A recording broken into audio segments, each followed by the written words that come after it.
నమస్తే కిరణ్ టీవీకి స్వాగతం. నేను దిలీప్. ఈరోజు మన స్టూడియోలో మనతో ఉన్నారు ప్రముఖ రాజకీయ విశ్లేషకులు కిరణ్ తుమ్మల గారు. నమస్కారం. నమస్తే దిలీప్ గారు. ఎలా ఉన్నారు? బాగున్నాను. మీరు బాగున్నారా? బాగున్నాను sir. Thank you for asking. రీసెంట్గా సోషల్ మీడియాలో ప్రముఖ నటుడు హీరో శివాజీ గారు చేసిన వ్యాఖ్యలు ఏవైతే ఉన్నాయో ఒక ప్రెస్ మూవీ ఈవెంట్కి సంబంధించింది ఒక తెగ వైరల్ అవుతుంది. మహిళల గురించి అంటే వాళ్ళు వేసుకున్న వస్త్రాభరణాలు ఏవైతే ఉన్నాయో వాటిని ఆయన ఉద్దేశిస్తూ కొన్ని వ్యాఖ్యలు అయితే చేశారు. కొంచెం మంచిగా ఉండండి, మంచిగా మన పద్ధతిని మన ట్రెడిషన్ని కాపాడండి అని ఆయన చెప్పడం అయితే జరిగింది. సో ఇప్పుడు ఈయన చేసిన మాటలకి చాలామంది ఈయన మీద విమర్శలు చేస్తున్నారు. కొన్ని మహిళా సంఘాలు సైతం అయితే కొంతమంది విమర్శిస్తూ అలానే ఆయన్ని డిమాండ్ చేస్తూ కూడా చాలా వార్తలు అయితే వస్తున్నాయి. అసలు ఇప్పుడు ఆయన మాట్లాడిన స్టేట్మెంట్ ఏదైతే ఉందో వాటిని మనం ఎలా చూడొచ్చు అంటారు? అసలు ఆయన ఎందుకో అనవలసి వచ్చింది ఏంటంటారు? అసలు దండోరా మూవీ ప్రమోషన్లో భాగంగా శివాజీ గారు ఒక సందర్భంలో సినిమా గురించి చెప్తూ మహిళల గురించి అక్కడున్న యాంకర్ వస్త్రధారణ గురించి చెప్తూ నువ్వు చాలా కరెక్ట్గా పద్ధతిగా వస్త్రధారణలో వచ్చిందని ఆయనకు ఆ అమ్మాయికి కాంప్లిమెంట్స్ ఇస్తూ కొంతమంది ఉన్నారు అంటే కొంచెం ఆ భాష పరిధి దాటాడు. అది మనం చెప్పకూడదేమో. పరిధి దాటి అది వాళ్ళ వస్త్రధారణ పైన కొంచెం ఊరి భాష ఉపయోగించాడు. లిటరలీ మన ఊర్లో అని మాట్లాడుకుంటుంటాం కదా, అవునవును, అది మాట్లాడేందుకు చాలామంది మహిళలు హర్ట్ అయ్యారు. ఎందుకంటే మనకు భారతదేశ రాజ్యాంగం, మన రాజ్యాంగం ఇచ్చింది వ్యక్తిగత స్వేచ్ఛ ఒకటి ఉంటుంది ఎవరికైనా. దాన్ని నువ్వు కాదనడం అనేది ప్లస్ ఒక లాంగ్వేజ్తో అనడం అనేది అందరికీ అభ్యంతరం వచ్చింది. ఇప్పుడు వస్త్రధారణ మీ ఇంట్లో మీ వైఫ్కు మీ కూతురుకు నువ్వు చెప్పుకోవచ్చు, బయట సమాజానికంతా నువ్వు స్టేట్మెంట్ ఇవ్వద్దు కదా. స్టేట్మెంట్ ఇవ్వు. ఎట్లా చెప్పు? నువ్వు హిందూ ధర్మం ప్రకారం ఉండండి, తెలుగు సాంప్రదాయం ప్రకారం ఉండండి అనొచ్చు. ఎందుకంటే మన గురూజీలందరూ చెప్తున్నారు ఆల్రెడీ. గురువులు మన సాంప్రదాయం ప్రకారం బొట్టు తిలకం పెట్టుకోండి, చీర కట్టుకోండి, అమ్మాయిలు కట్టుబాట్లతో ఉండండి, హిందూ సాంప్రదాయాన్ని కాపాడండి అని చెప్తున్నారు. అటు మగవాళ్ళకి ఆడవాళ్ళకి ఇద్దరు చెప్తున్నారు. అవును. సరే, నువ్వు దాన్ని పరిధి దాటి ఇంకోలాగా చెప్పావు. సరే, ఇప్పుడు కొంతమంది మహిళలు ఉన్నారు, వాళ్ళ ఇంట్లో పెరిగిన వాతావరణాన్ని బట్టి వాళ్ళు వస్త్రధారణ ఉంటుంది. మేము ఎలా అయినా ఉంటాం అనే వాళ్ళతో నువ్వేం చేస్తావు? అది వాళ్ళ స్వేచ్ఛ కదా, రాజ్యాంగం కలిపిన స్వేచ్ఛ. చిన్నప్పుడు పెరిగిన విధానాన్ని బట్టి వాళ్ళు బయట డ్రెస్సింగ్, ఇంట్లో ఫాదరు, మదరు, తమ్ముడు, అన్నయ్య, మామ అందరూ ఉంటారు, బంధాలు ఉంటాయి. వాళ్ళ ముందర ఎలా కనిపించాలి, సమాజం ఉంటుంది అనేది వాళ్ళ ఇష్టం. ఇంకా పెరిగిన వాతావరణం బట్టి వాళ్ళ మైండ్ సెట్ని బట్టి ఉంటుంది. కొంతమంది చేయలేరు అట్లా వస్త్రధారణ, కొంతమంది చేత కాదు, అవుతుంది. ఇప్పుడు కొంతమంది బయటకు వచ్చి రామ్ గోపాల్ వర్మతో సహా తిట్టారు ఇట్లా అనేసి. అంటే రామ్ గోపాల్ వర్మ అనేది సమాజానికి తెలుసు ఆయన ఏంటి అనేది. ఆయన ఏదో ఒకటి అనేసి మళ్ళీ న్యూస్లోకి రావడానికి ట్రై చేస్తాడు. దాన్ని గెలకడం అంటారు అనుకోండి, కెలకడం అంటారు. రామ్ గోపాల్ వర్మ స్టైలే అది, గెలకడం. ఎలాంటిదైనా సైలెంట్గా ఉండే ఆయన దూరేది అవుతాడు. ఇప్పుడు శివాజీ అండం అనేది కొంతమంది మహిళలు రియాక్ట్ అయ్యారు. అది వాళ్ళు మేము ఎలాగైనా ఉంటాం అంటారు. ఇప్పుడు కొంతమంది ఉంటారండి, ఇంట్లో ఫాదర్ ఉన్నా, మదర్ ఉన్నా, వాళ్ళ పిల్లలున్నా వస్త్రధారణ వాళ్ళది ఎలా అయినా ఇష్టం ఉంటుంది. అది వెస్టర్న్ కల్చర్, అది వెస్టర్న్ నుంచి ఇంపోర్ట్ చేసుకున్నారా, లేకపోతే మన ఈ కల్చర్ సాఫ్ట్వేర్ కల్చర్, ఇప్పుడు డిజిటల్ కల్చర్లో భాగంగా వాళ్ళ వస్త్రధారణ పూర్తిగా లేదు. మన వస్త్రధారణ ప్రకారం శారీస్ ధరించడం అనేది మనది ఇది. కానీ వాళ్ళు ఎలా అయినా వాళ్ళ ఇష్టం అంటున్నారు. కానీ వాళ్ళు నిజంగా వాళ్ళు ఇదండి. నిన్న శివాజీ గారు అంటూ క్షమాపణ కూడా చెప్పాడు. నిన్న క్షమాపణ చెప్తూ స్త్రీ అంటే ప్రకృతి అన్నాడు. ప్రకృతి ఎలా ఉంటుంది? నువ్వు నేను చెప్పినట్లు వింటుందా? విరుచుకుపడుతుంది, ఒకసారి శాంతంగా ఉంటుంది. ప్రకృతిని ఎవరు ఏం చేయలేదు. ప్రకృతి ఎలా ప్రవర్తిస్తే అలా తీసుకోవడమే మనం, అంతే కదా. నువ్వు అప్పుడు స్త్రీని పోల్చినప్పుడు నీ మైండ్కే తెలియాలి శివాజీకి స్త్రీ ఎలా ఉంటుంది, ప్రకృతి ఎలా ఉంటుంది, అలాగే ఉంటుందని.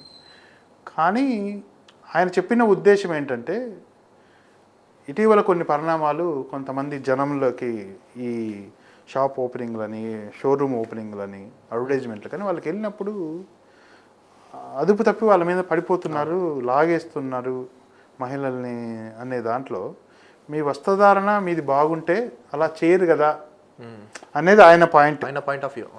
కానీ వీళ్ళది ఏమంటారు, మా వస్త్రధారణ మా ఇష్టం, మా బాడీ మా ఇష్టం, మా స్వేచ్ఛ అంటున్నారు. వాళ్ళు వదిలేయాలి. వాళ్ళు నిజంగా రాజ్యాంగం మనకి ఇచ్చిన స్వేచ్ఛ ప్రకారం వదిలేయాలి. కొంతమంది ఏమో శివాజీ చెప్పింది కరెక్ట్ అంటున్నారు, కొంతమంది కాదంటున్నారు. మహిళా కమిషన్ కూడా వివరణ కోరింది శివాజీని. కానీ సమాజంలో ఎప్పుడు ఎవ్వరికి ఒక్కరికే సపోర్ట్ రాదు. మనం ఇప్పుడు ఈ అంశం నిన్న జరిగింది, చాలామంది ఆల్రెడీ ఒకరు శివాజీ చెప్పింది కరెక్ట్ అంటున్నారు. చాలామంది ఎందుకు అంటున్నారు, వాళ్ళు మనసులో ఉండేది చెప్పలేరు అందరూ బయటికి. ఇప్పుడు మన ఇంట్లో మన అక్కో చెల్లో ఉంటుంది, వ్యక్తిగతంగా మంచిగా ఉండాలి అని మనం అనుకుంటాం. కానీ కొంతమంది హై ఎండ్ సొసైటీలో ఉండేవాళ్ళు, వాళ్ళకు అది కామన్. అవును, వాళ్ళ స్వేచ్ఛ వేరు, వీళ్ళ స్వేచ్ఛ వేరు. వాళ్ళకు స్వేచ్ఛ అంటే వాళ్ళకు ఒక అర్థం ఉంటుంది, అంటే మాకు ఇష్టం వచ్చినట్లు ఉండడం స్వేచ్ఛ అని వాళ్ళు అనుకుంటారు. కొంతమంది స్వేచ్ఛ ఏంటి, కట్టుబాట్లలో మన హిందూ సాంప్రదాయబద్ధంగా కుటుంబ పరువు కింద తీసుకుంటారు. అవును, ఇది మహిళలను బట్టి కుటుంబం పరువు ఆధారపడి ఉంటుందని తీసుకునే వాళ్ళు కొంతమంది ఉంటారు. ఆ ఉద్దేశంతో శివాజీ అన్నాడు, దానికి వెంటనే కొంతమంది రియాక్ట్ అయ్యారు. ఆ రియాక్ట్ అయిన వాళ్ళల్లో దీంట్లో కూడా మళ్ళీ చాలా పార్టీలు ఇన్వాల్వ్ అయ్యాయి.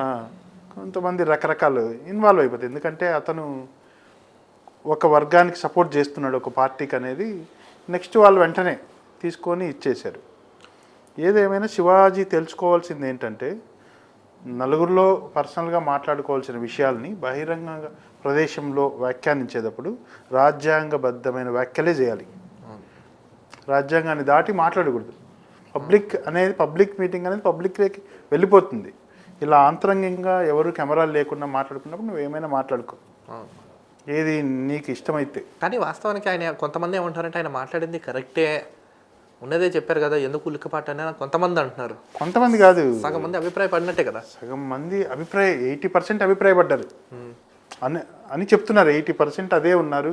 ఎందుకంటే మనం ఆ వీడియోలు ఏవైతే ఉన్నాయో మీరు కామెంట్స్ చదవండి. మన నిర్ధారణకి ఎలా వస్తాం ఈరోజు రేపు, ఒక వీడియోలో దాని కింద అభిప్రాయాలు పెడుతూ ఉంటారు కామెంట్స్. ఆ కామెంట్స్లో అందరూ శివాజీకే సపోర్ట్ ఫేవర్గా ఉన్నారు. కొంతమంది వాళ్ళకి ఇష్టం లేదు అంటే, వాళ్ళకు చూశారు కదా, కొంతమంది రియాక్ట్ అయ్యారు కదా, అదే ఎలా అయినా 2 పీస్ డ్రెస్ వేసుకొని కూడా తిరుగుతామనే వాళ్ళు ఉన్నారు. నిజంగా వాళ్ళ వ్యక్తిగతం. శివాజీ ఆ 20% వాళ్ళ మైండ్ సెట్ కూడా ఆలోచించాలి. అవును, అంతే కదా. ఆయన సినిమాలు చేసి ఉన్నాడు, ఎవరు ఎలా ఉంటారు. ఆయన ఆ రోజుకి ఆ పూటకి ఆ టైంలో అన్న ఉద్దేశం వేరు అని ఆయన అన్నాడు. నేను చెప్పిండే ఉద్దేశం వేరు, కానీ అలా చెప్పిండకూడదు, నేను అన్న వ్యాఖ్యల్లో అంతరార్థం వేరు, చెప్పింది వేరు అన్నాడు ఆయన. అది ఈరోజు సోషల్ మీడియాలో ఏముంది రీప్ గారు, చిన్న విషయం వదిలితే అది ఎవరు అభిప్రాయాలు ఎవరు స్టేట్మెంట్ వాళ్ళు ఇస్తారు. ఎందుకంటే ఆ రైట్ మనకుంది, రాజ్యాంగంలో స్వేచ్ఛ ప్రకటన ఉంది. కానీ ఆ వీడియోలో ఆయన క్షమాపణ చెప్పిన వీడియోలో చూసినట్టయితే, క్షమాపణ చెప్పేసారు. ఆయన చూసినట్టయితే ఎవరిని ఉద్దేశించి కాకుండా, నేను ఉద్దేశించి ఎవరినో అన్నాను అనుకుంటున్నారు, అలా కాదు, ఉన్న విషయాన్నే నేను చెప్పానట్టుగా ఆయన క్షమాపణలో మనం అర్థం చేసుకోవచ్చు. అక్కడ మీరు ఒకటి అబ్జర్వ్ చేశారా లేదా? అవును, అదే అన్నాడు ఆయన. మళ్ళీ కూడా క్షమాపణలు ఎందుకు, నేను కొన్ని పదాలు ఉపయోగించాను కదా, అవి నిజంగా అనకూడదు. వస్త్రధారణ మంచిగా ఉండాలి, ఉంటే బాగుంటుంది అనే ఒక మాట అని వదిలేస్తే బాగుంటుందండి. అయినా ఈయన వ్యక్తిగతం కాదు కదా, అది వ్యక్తిగతం అయితే పర్సనల్గా నలుగురిలో అనుకునేది.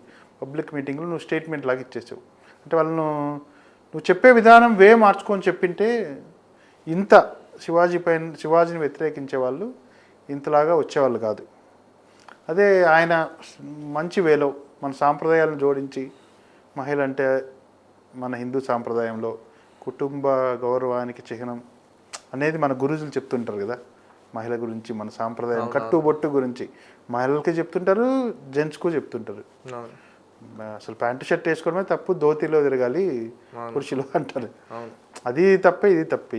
అందుకే ఇండియాలో కానీ ప్రపంచంలో కానీ వస్త్రధారణపై ఎవరికి వాళ్ళకి లిమిట్స్ ఉన్నాయి, ఎవరికి వాళ్ళకి వ్యక్తిగత స్వేచ్ఛ ఉంది. ఇంకొకటి కొంతమంది ఏమంటున్నారంటే, ఎందుకు శివాజీ మాట్లాడితేనే మీరు ఇలా ఆయన టార్గెట్ చేశారు, గతంలో కూడా కొంతమంది మాట్లాడారు కదా, అప్పుడు మాట్లాడిన నోర్లు ఇప్పుడు ఎందుకు లేస్తున్నాయి అని కొంతమంది కామెంట్స్ రూపంలో కూడా చెప్తున్నారు. అది కూడా మీరు చూస్తుంటారు ఏమండి,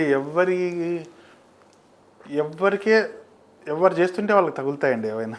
అంతేనా? అంతే కదా. ఇప్పుడు ఎవరికైనా అది వాళ్ళకు డైరెక్ట్ కొంతమంది స్పందించారంటే వాళ్ళకేమన్నా అది గుచ్చుకున్నాయేమో మాటలు, స్పందించిన వాళ్ళకి. స్పందించిన వాళ్ళకి అది ఎందుకు స్పందించిన వాళ్ళకే తెలుస్తుంది.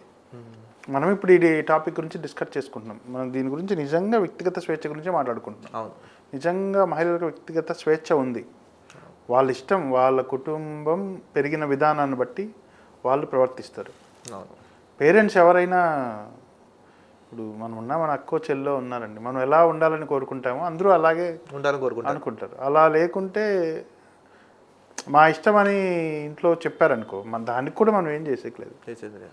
కాబట్టి శివాజీ వ్యాఖ్యల్ని సాంప్రదాయంగా పెరిగిన వాళ్ళు ఓకే అనుకుంటారు. లేదు, ఈ కాలం వాళ్ళు అసలు మారుతున్న కాలం ప్రకారం ఇలాగే ఉండాలి. హై ఎండ్ ఫ్యామిలీస్ కానీ కొంతమంది రెగ్యులర్ డ్రెస్సింగ్ కామన్ వాళ్ళకి చూస్తుంటాం కదా.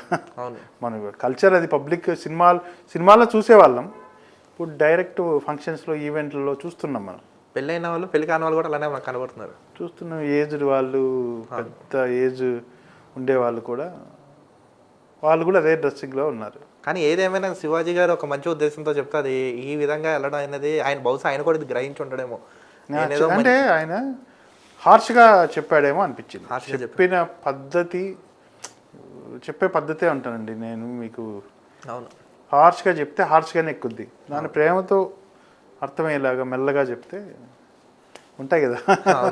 దాన్ని చెప్పేదాన్ని బట్టి కూడా ఉంటుంది. శివాజీ ఆ రోజు ఉన్న ఉద్దేశం, ఆ రోజు చెప్పిన ఫోర్సు వీళ్ళకి నచ్చలేదు, ఎవరికైతే స్పందించిన వాళ్ళకి. అని చాలామంది శివాజీ దాన్ని కూడా అప్రిషియేట్ చేస్తున్నారు. అప్రిషియేట్ చేయని వాళ్ళు ఉన్నారు. మహిళా కమిషన్ కూడా ఇచ్చింది. వర్మ కూడా దట్టిగా అన్నాడు, ఎందుకంటే వర్మ మించిన గుడ్గా ఎవరు లేరు కదా. అవునవును. కాబట్టి ఆయన చూడాలి సార్ ఇంకా ఏం జరుగుతుంది. థ్యాంక్ యూ సార్, చాలా మంచి విశ్లేషణ ఇచ్చారు. చూశారు కదా, ఈ వీడియోపై మీ అభిప్రాయాన్ని కామెంట్స్ రూపంలో అయితే తెలపండి. మరో ఒక ఇంట్రెస్టింగ్ టాపిక్తో కలుద్దాం. చూస్తున్నానండి కిరణ్ టీవీ. నేను మీ దిలీప్ విత్ కిరణ్ గారితో. Thank you.